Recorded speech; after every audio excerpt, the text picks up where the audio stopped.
nó chỉ là mà rồi chưa in hồn tê in bể âm ta nhà hoài xét ta cái là đầu tiên tổ chỉ là mi hoa để ngei tê rồi in mà rồi chưa hoài xét này mà cái tiểu lai hành tuồng tiểu vật gốc thì kha tuồng mà rồi chưa thì cái ta hoài xét ta in tiếng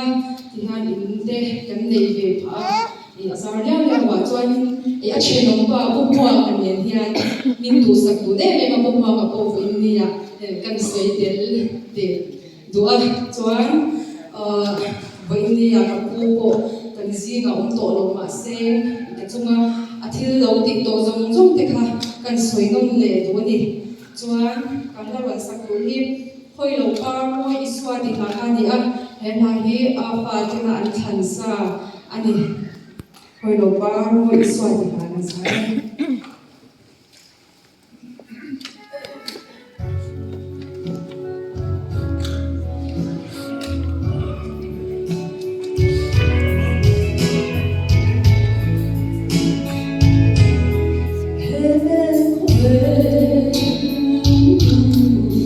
Hãy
subscribe